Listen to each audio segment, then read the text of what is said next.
um evangelho muito diferente dos nossos. Isso é para que nós nos envergonhemos de quando a gente não vem na igreja por causa de dor de cabeça, porque está chovendo, porque o irmão não deu paz para nós, ou porque o pastor falou demais, o pastor do horário. A gente não tem noção o que é viver nesse tipo de lugar, nesse tipo de evangelho. A gente não tem noção o que é, como a gente disse semana passada, a gente ter o privilégio de ter várias Bíblias em casa. Em alguns lugares as pessoas compartilhando páginas avulsas da Bíblia porque não podem ter Bíblia. A gente não tem noção que é lugar as pessoas tatuando no corpo versículos bíblicos, não porque é moda, não porque fica mais style ou descolado, mas é porque é uma forma de ninguém poder tirar deles a palavra do Senhor. Então hoje é o dia de nós pensarmos a esse respeito, de lançarmos olhar sobre os nossos irmãos que estão sendo perseguidos e também sobre aqueles que não estão sendo perseguidos porque ainda nem foram encontrados, ainda estão como perdidos. Então eu queria te convidar, se você quiser, se você puder, abre a tua Bíblia comigo. Nós vamos ler 2 versículos no livro da carta de Paulo aos Coríntios e depois a gente vai ler mais um pouquinho no Antigo Testamento.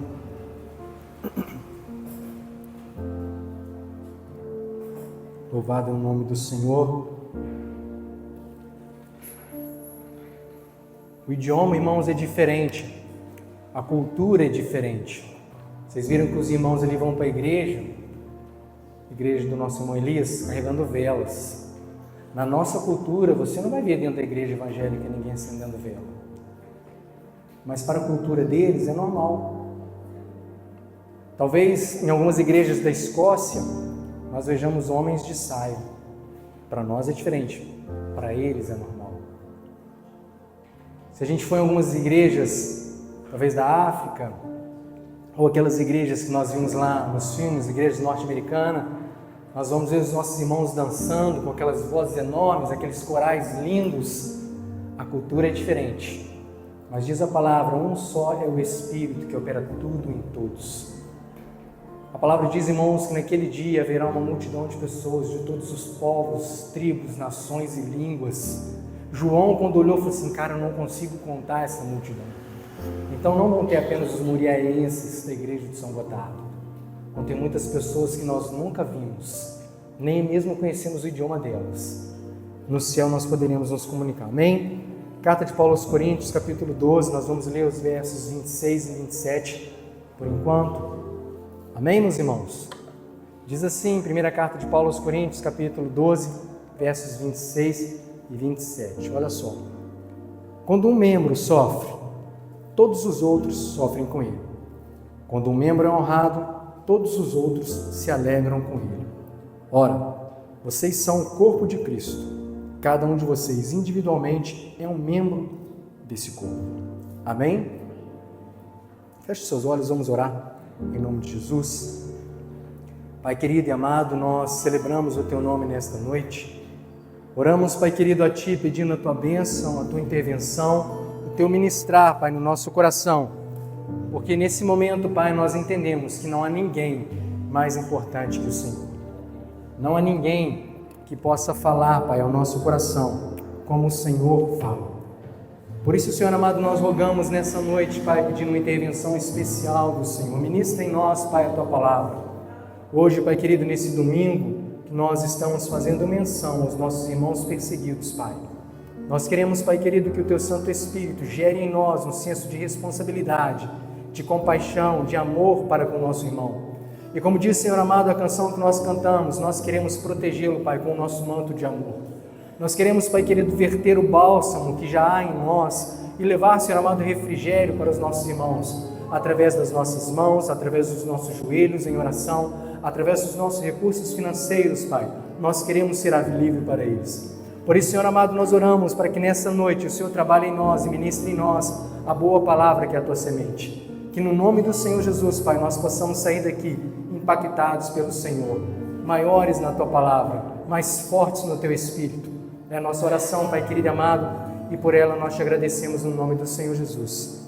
Amém e amém. Amém, meu irmão? Você que está de pé pode tomar o seu lugar. Eu escolhi começar pelo texto de Paulo aos Coríntios, porque Paulo fala de um grande corpo, que é o corpo de Cristo.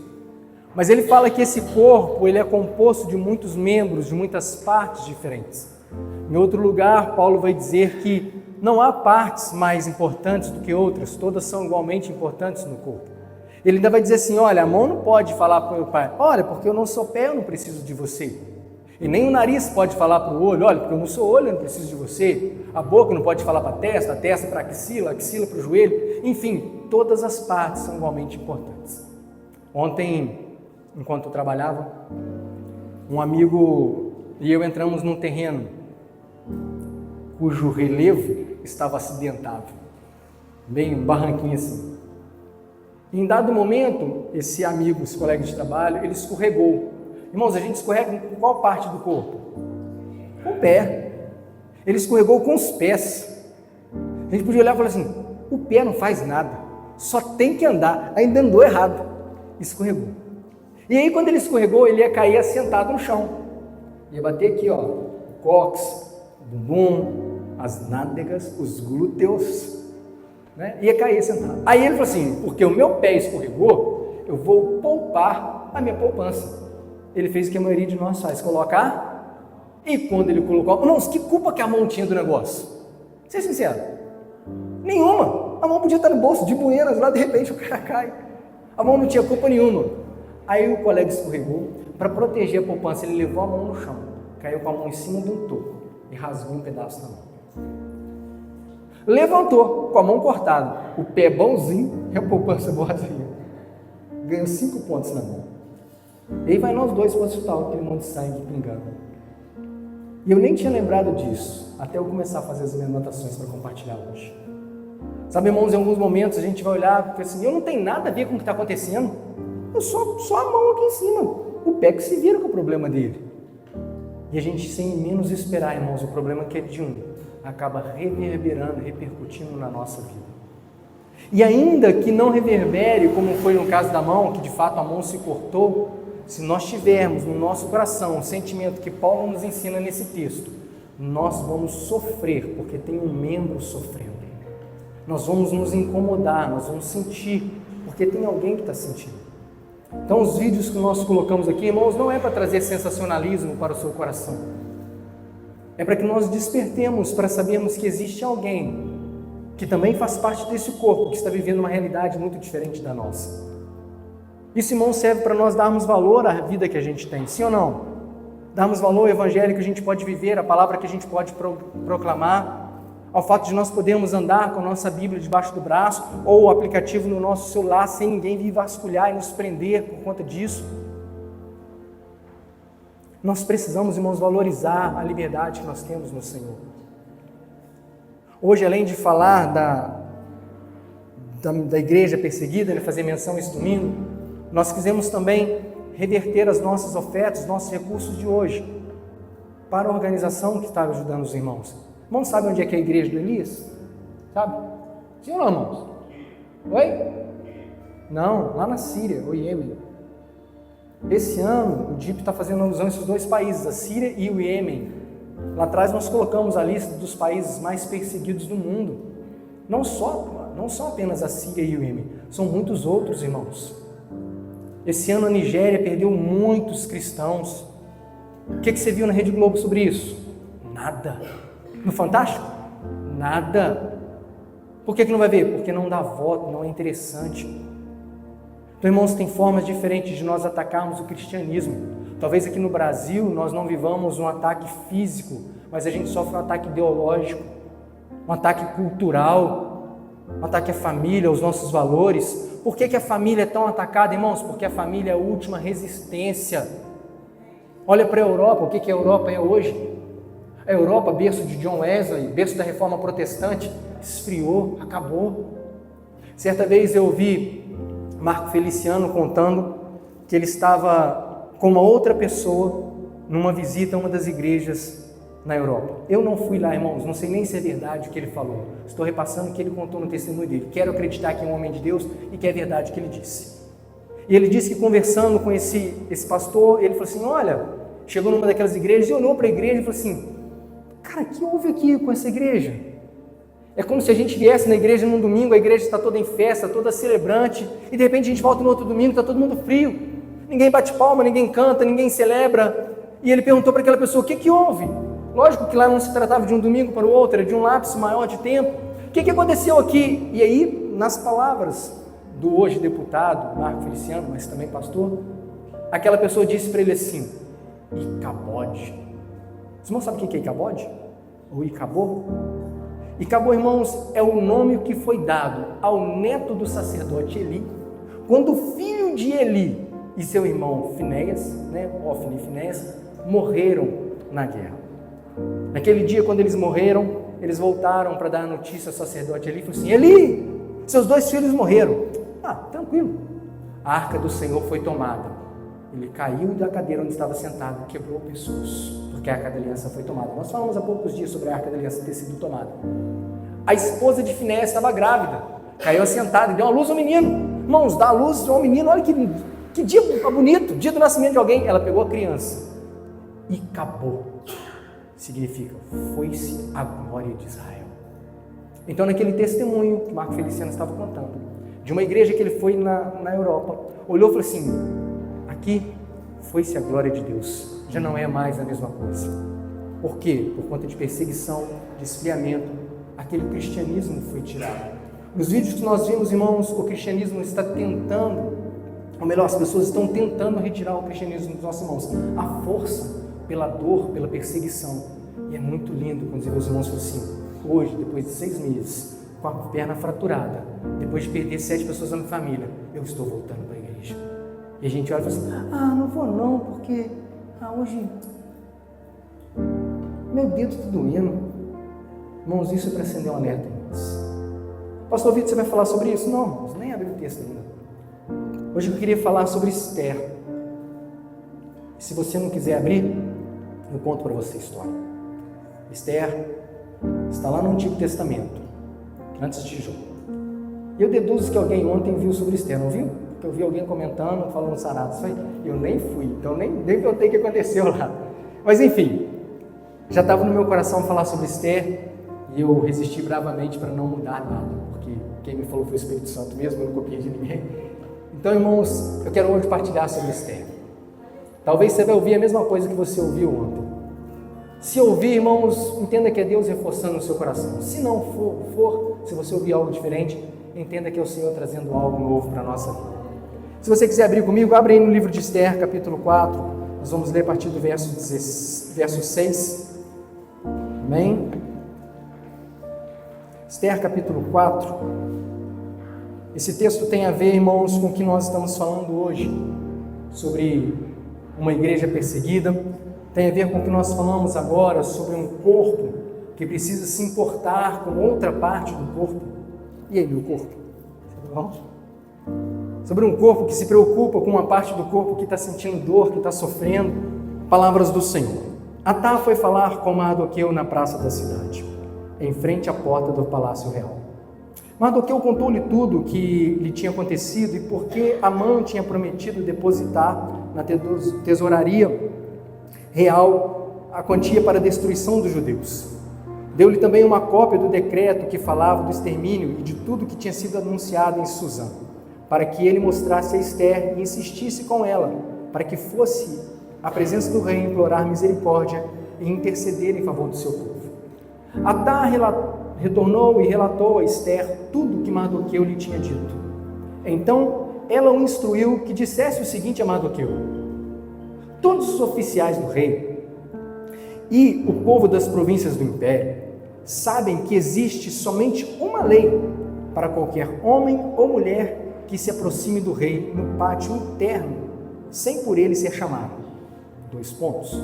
Será morto, a não ser que o rei estenda para essa pessoa o cetro de ouro, para que lhe poupe a vida. E eu não sou chamado à presença do rei há mais de 30 dias. Quando Mardoqueu recebeu a resposta de Esther, mandou-lhe dizer: não pense que pelo fato de você estar no palácio do rei, você será a única entre os judeus que escapará. Pois se você ficar calada nessa hora, socorro e livramento surgirão de outra parte para os judeus, mas você e a família de seu pai morrerão.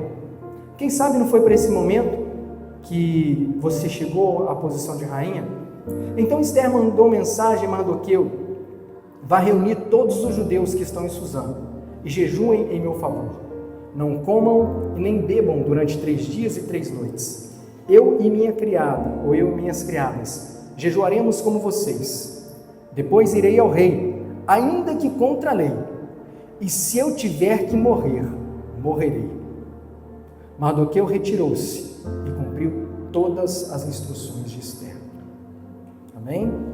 Quais foram todas as instruções de Ester, irmãos? Reunir os judeus, ficar 3 dias em jejum, sem comer, sem beber. Irmãos, quem aqui já jejuou 3 dias? 2 dias? 1 dia? Meio dia? 2 horinhas? Irmãos, Ester estava no melhor lugar, que era o palácio. Comida boa e farta, do bom e do melhor. Ela nem precisava jejuar. Mas para que a gente entenda, eu gosto sempre de falar de um contexto. O livro de Ester começa contando a história do rei Xerxes. Rei Xerxes era filho de Dario. Dario é aquele que, junto com seu comparsa, Ciro, conquistou a Babilônia no tempo de Daniel. Então, Xerxes agora resolve dar um banquete no seu palácio, e depois de 6 meses de festa, para poder fechar a festa, ele deu mais um sprint final, 7 dias de bebedeira, e depois no final de 7 dias, falou assim: traz minha rainha lá, porque eu quero todo mundo ver de quanto é bela. A rainha se recusa a entrar, e diante daquela afronta, o rei resolve consultar os conselheiros, que dizem, falou assim: olha, é melhor você mandar ela embora, porque se ela não for embora, isso vai servir de modelo para todos os outros homens. Imagina, se a mulher do rei está desobedecendo ela, por que eu vou desobedecer? Então, seguindo o conselho, o rei editou um decreto que impediu que Vasti nunca mais retornasse à presença dele. Acontece que o tempo passou e o rei ficou meio macambúzio, meio triste, meio murchinho. E as pessoas, percebendo que o rei estava triste, falaram assim: eu tive uma ideia, rei. O que você acha de a gente fazer um apanhado em todos os povos e províncias do seu reino e escolher assim, só moça bonita, só moça top, tem que ser virgem, só moça bacana, e trazer para o harém do rei? Olha só que ideia bacana. Você perdeu uma esposa, a rainha Vasti, e você vai ter um monte agora. E a ideia pareceu boa aos olhos do rei. E começa a correr, irmãos, entre as províncias. Não sei se eles colocaram cartazes, se mandaram convites pelo WhatsApp, se fizeram print, se fizeram um tráfego pago pelo Instagram para poder anunciar que o rei estava à procura de belas donzelas virgens da província. Mardoqueu, irmãos, ele tinha uma moça que vivia sob os cuidados dele, porque os pais dessa moça tinham morrido. O nome dessa moça, de acordo com a Bíblia, é Hadassa, ou também chamada de Ester. E ele falou assim: Ester, você é muito bonita, muito atraente, eu acho que você devia se candidatar. Deduzo eu, tá, irmão? Você falou assim: você acha? Não sei. E resolveu se candidatar e entrou para o harém do rei. E aí, irmãos, a palavra vai nos contando que quando Deus está na condução das coisas, as coisas vão fluindo. Porque Ester, ela não apenas entra, mas ela entra e ela ganha a simpatia, está procurando a palavra, ela ganha simpatia de um homem que era o responsável por cuidar do harém. A Gaia olhou para ela e falou assim: uau, realmente, então fui com a tua cara, moça. E ela era muito bem tratada no harém. Irmãos, até que chega um dia em que Ester é introduzida à presença do rei. Eu gosto muito de ler a Bíblia, irmãos, observando os detalhes. A Bíblia fala que a festa que o rei deu foi no 3º ano do seu reinado. Ele fala que Ester foi introduzida à presença do rei no 7º ano do seu reinado. Não havia rainha nesse intervalo, porque a coroa que ele tirou de Vasti ficou num cantinho. E agora, no 7º ano do rei Xerxes, ou do rei Assuero, Ester é chamada para entrar à presença. E ela entra, e quando ela entra, o rei fala assim: olha, uau, que moça é essa? E o mais bacana é que não podia simplesmente entrar na presença do rei. Você tinha que ficar 6 horas com cosméticos, mais 6 horas com perfumes e especiarias. Irmãos, não tem esse negócio de ir lá fazer uma chapinha de 20 minutos, não. No mínimo 12 horas de preparo, 12 ou 24. E ela entra à presença do rei, e o rei se agrada de Ester. E a palavra diz que ele pega a coroa e coloca na cabeça de Ester. Esther passa agora a viver no palácio do rei. E como é que funcionava, pastor Vitor? Imagina que ali é o rei. E a sala do rei. A casa do rei. Aqui é o harém. As moças estão aí, são quem, irmãos? Lindas, bonitas e virgens. Vão, passam uma noite com o rei. Continuam lindas e bonitas, amém? Perderam alguma coisa nesse intervalo aí. Alguma coisa. Agora elas não voltam mais para lá. Agora elas vão para o pátio das concubinas. E fica ali, irmãos. Até quando? Até quando o rei der na telha. Esther foi diferente. Porque a palavra fala que quando Esther foi, ela permaneceu no palácio do rei. Irmãos, no harém ela já era bem cuidada. Mas no palácio do rei, uau! Melhor lugar para se estar. Talvez ela cantasse aquela música, já estive em outros lugares, mas não há lugar melhor. E ali, irmãos, ela foi ficando, que ano que era, irmãos? O ano 7. A gente vai ver na história se passar, o texto andando, Mardoqueu descobre uma conspiração contra o rei, e o tempo vai passando, conta ao rei, a palavra fala que fica registrado, o tempo vai passando.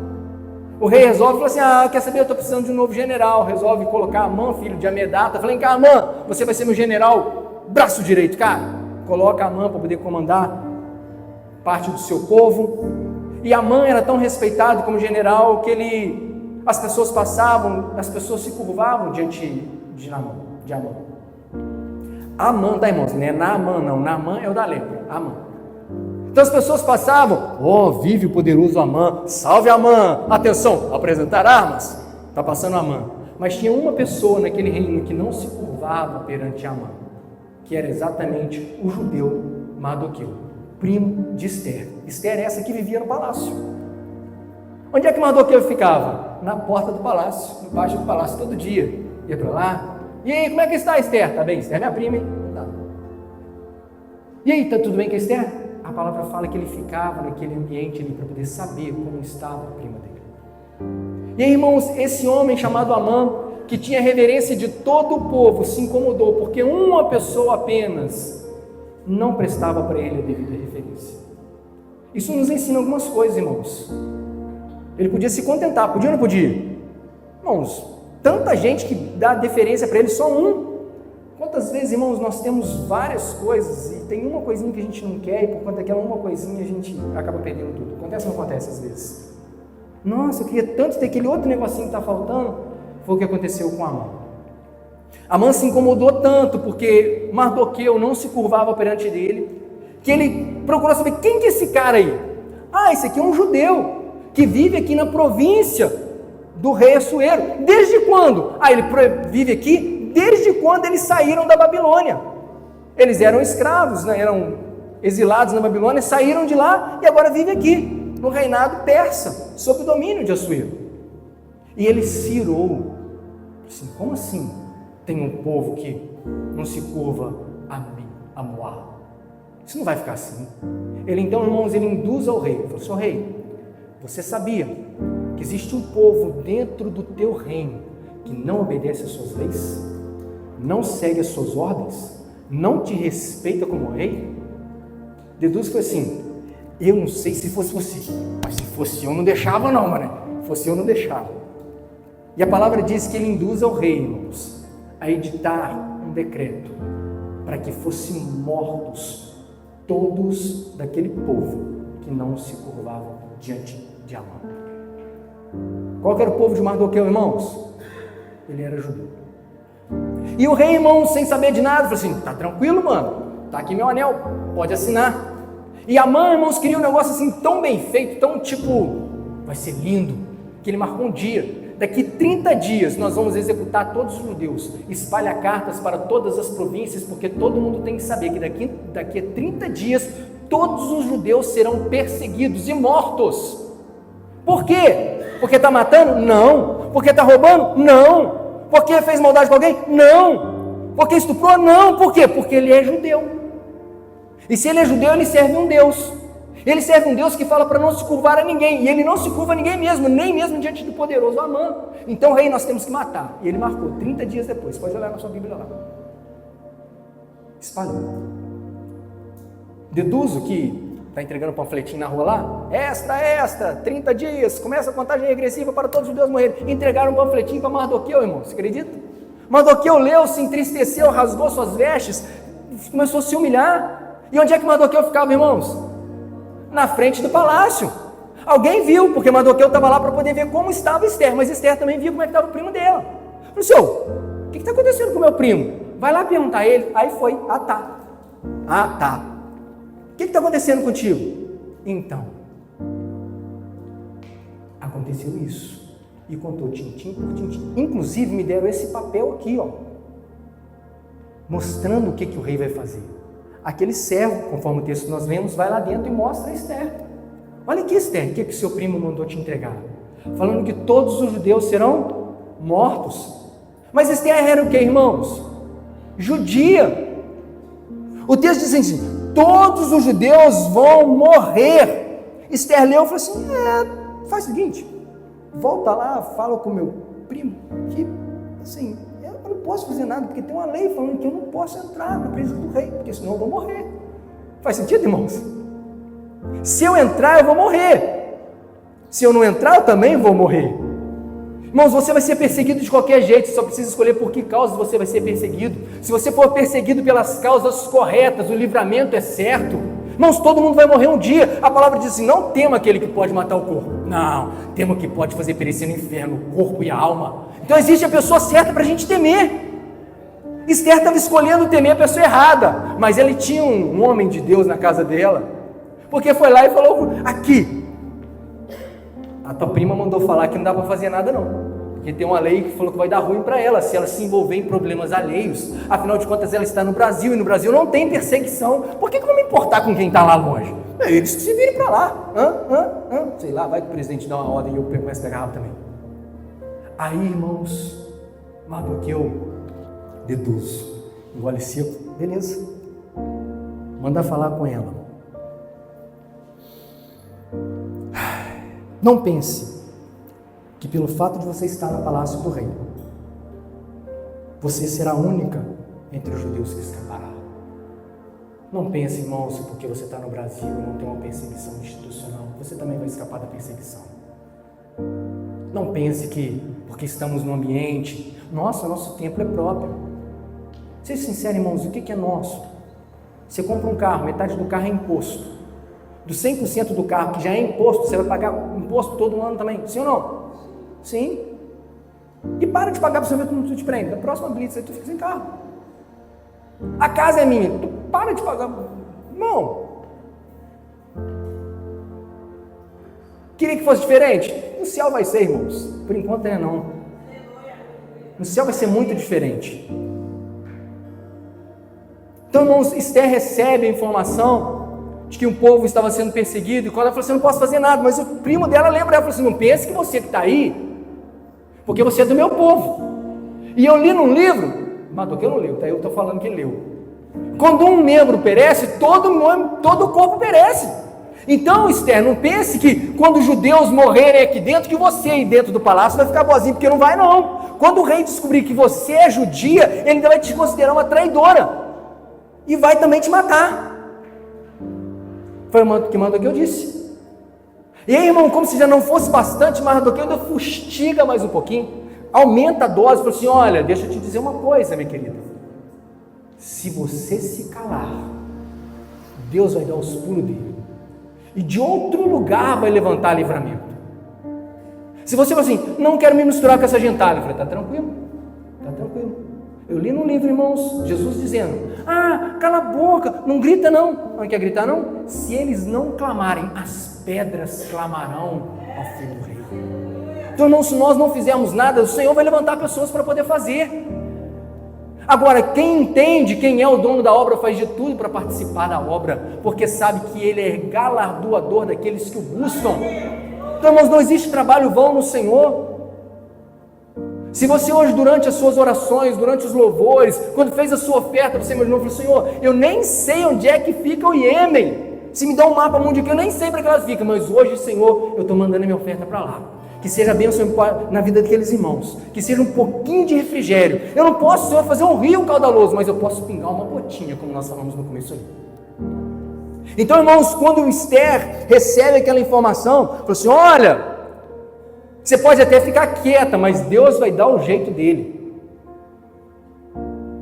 E aí, irmãos, ele dá para mim que aquilo que é a pá de cal, né, que a gente fala, ou a varadinha final, fala assim: quem sabe, não é para esse tempo que você chegou ao palácio. Quem sabe, irmãos, toda a liberdade que Deus está te dando não é para poder suprir quem não tem liberdade. Quem sabe a voz que Deus está colocando na sua garganta é para ser voz de quem não tem voz. Os seus pés é para ser pé de quem não pode caminhar. Os recursos que Deus está confiando nas suas mãos, irmãos, tudo é de Deus. Dele é o ouro e dele é a prata, dele é a terra e tudo que existe sobre a terra. Quem sabe os recursos que Deus tem que dar, o meu dinheiro, não, quem sabe o seu dinheiro não é dinheiro do Pai, para você ser financiador de quem não tem, de quem está em necessidade. Então, irmãos, quando a gente olha para o texto, eu quero caminhar para o final aqui. As palavras de Mardoqueu, irmãos, elas sintetizaram aquilo que nós precisamos trazer para a nossa vida hoje. Nós não podemos pensar, irmãos, que o fato de sermos cristãos num outro país nos tornará imunes da perseguição. Ah, mas pastor Vitor, eu não vou ser perseguido como aquele povo. Talvez não seja, irmãos, mas nós podemos ser perseguidos de forma diferente. E aí? Uai, com que moral que nós vamos clamar a Deus por refrigério, se quando tinham pessoas clamando por refrigério, nós não fomos instrumentos de Deus? Há uma parábola nas Escrituras, irmãos, de um homem que devia certa quantidade a um Senhor poderoso. E ele não tinha como pagar, e falou assim: ó Senhor poderoso, eu não tenho como te pagar esse dinheiro, porque é muito dinheiro. E você não tem como me perdoar, não? Me perdoa aí, tipo, foi mal, deixa pra lá, risca aí. E era muito dinheiro, irmãos. E como eu falo para os irmãos, eu gosto sempre de fazer contas, para a gente ter noção. Era muitos milhões. E o rei falou assim: ah, tudo bem então, já que você não tem como pagar, tá bom, tá perdoado, vai embora. E ele saiu de lá feliz da vida, porque ele recebeu uma dádiva do seu rei. Mas ele chegou do lado de fora e viu uma pessoa que precisava de uma dádiva semelhante àquela, valor reduzido.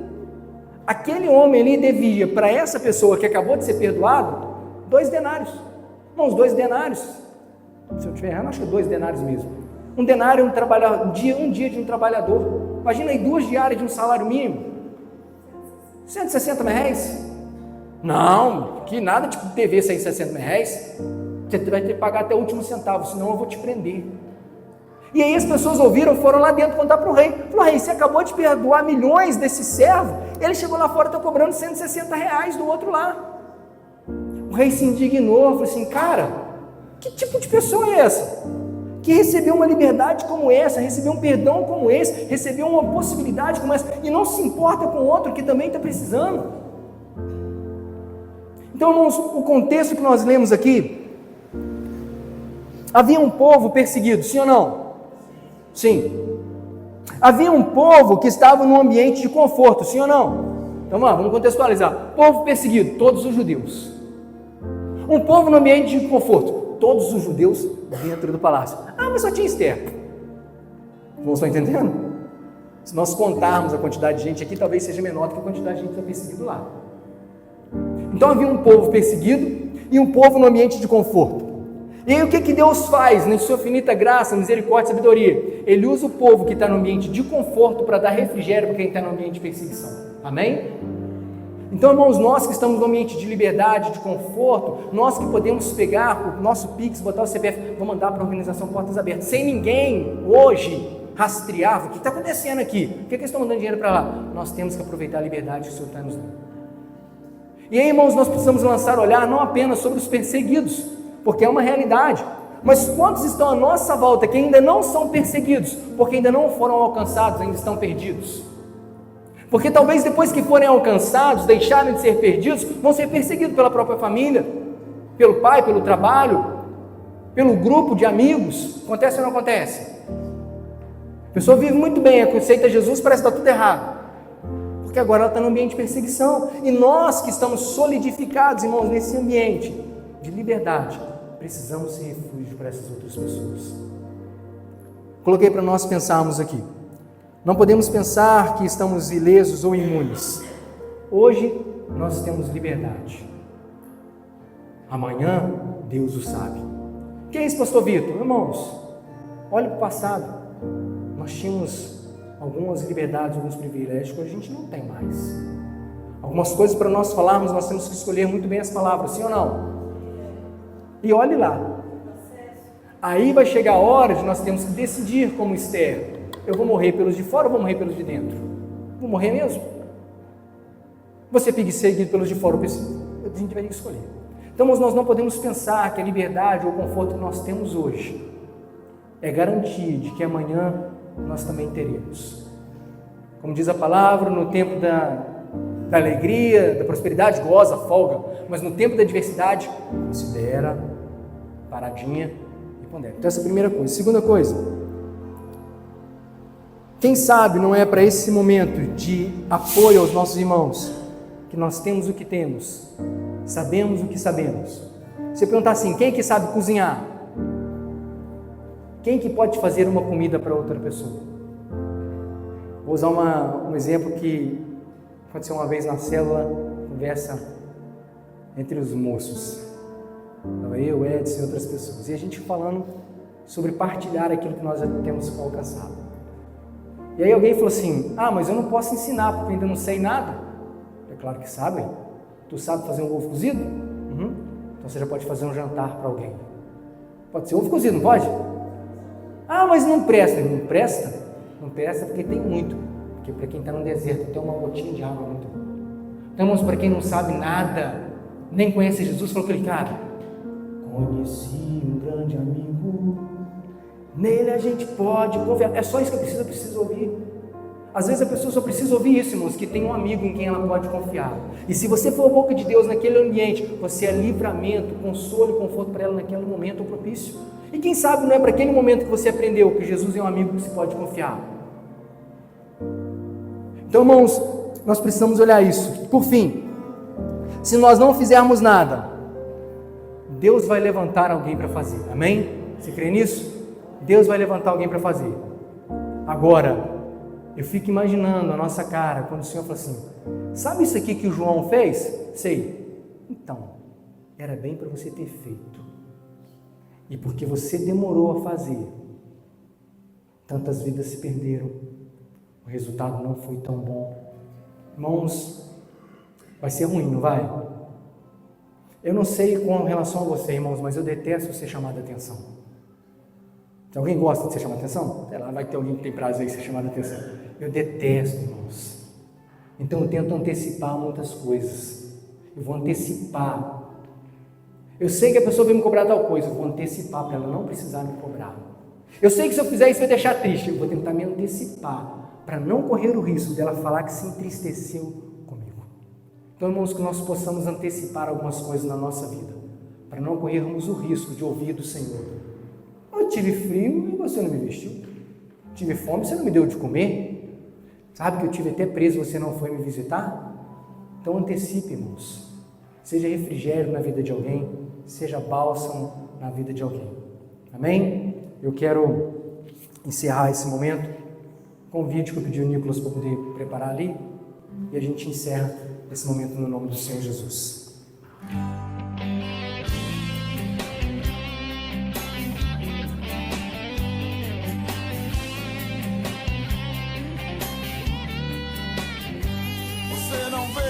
Você não vê as pessoas se afundarem.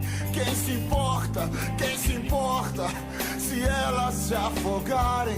Por que tanta indiferença com o mundo perdido? Não feche os seus olhos fingindo ser um cristão. Você não vê as pessoas se afundarem. Quem se importa se elas se afogarem? Por que tanta indiferença com o mundo perdido? Não feche os teus olhos fingindo ser um cristão.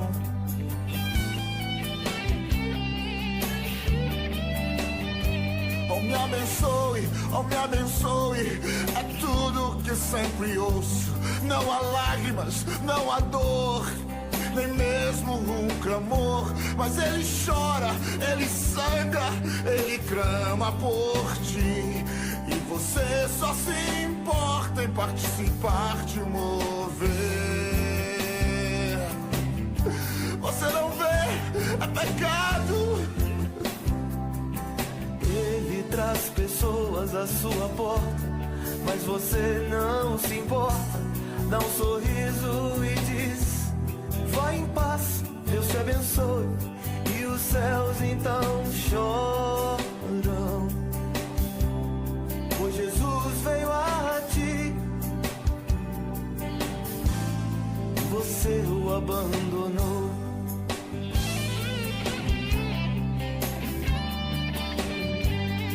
Se renda, se entregue, não resista ao chamado. Olhe a miséria, ouça o clamor. Por que não obedecer? Deus te chama e é você. Mas como Jonas você foge, te ordenou a pregar, mas só guardas pra você. Você não vê que é pecado?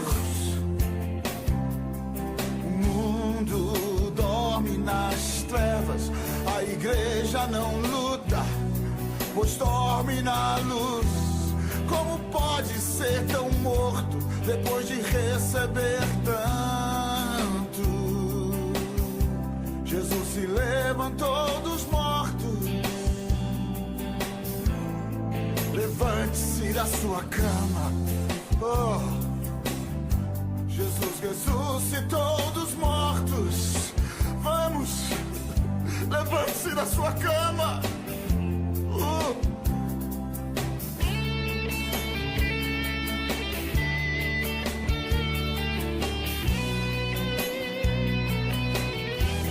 Como pode ser tão morto, não se importar com os perdidos? Não feche os seus olhos, fingindo ser um cristão. Não feche os seus olhos, fingindo ser um cristão. Não feche os seus olhos, fingindo ser um cristão. Vem comigo, se levante, minha noiva. Te usarei entre as nações, te usarei pra minha glória. Te santifique, se separe, é tempo de santidade. Se levante.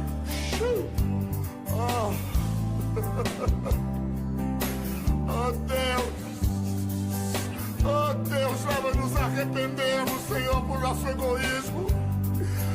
Senhor, leva-nos às nações, Pai. Deus, perdoa porque nós temos sido tão egoístas, Senhor. Queremos guardar menos para nós e dar mais para as nações, Senhor. Desperta, igreja, desperta, geração profética. Levanta-te, igreja. Ó Brasil, a hora é chegada. A hora é chegada. Ele te escolheu, Brasil. Ele te escolheu, igreja brasileira, pra ser uma luz entre as nações. Pra ser uma luz entre as nações. Não fique parada, não fique quieta, não olhe pra você. Pare de olhar só pra você. Chegou o momento da igreja brasileira olhar para as nações. Chegou o momento da igreja brasileira se levantar, se levantar, se levantar. Como uma trombeta que está se tocando, como uma trombeta que ecoa pelo universo. O Brasil está sendo levantado como uma geração profética. O Brasil está se levantando para alcançar os perdidos. Pare de olhar só pra você, igreja. Pare de querer os bens. Pare de querer as coisas materiais. Pare de querer a fama. Pare de buscar o reconhecimento, igreja. Chegou o momento de você olhar para os perdidos. Chegou o momento de você alcançar a África. Chegou o momento de você alcançar Cuba. Chegou o momento de você se deitar pela Índia e se envolver e alcançar. Esse é o seu tempo, Brasil. Esse é o seu tempo. Não olhe pra você, não olhe pros templos. Pare de querer construir grandes templos. Pare de querer grandes coisas. E olhe pros pequeninos. Olhe pras nações. Olha, eles esperam você. Eles esperam você. Eles esperam esse exército.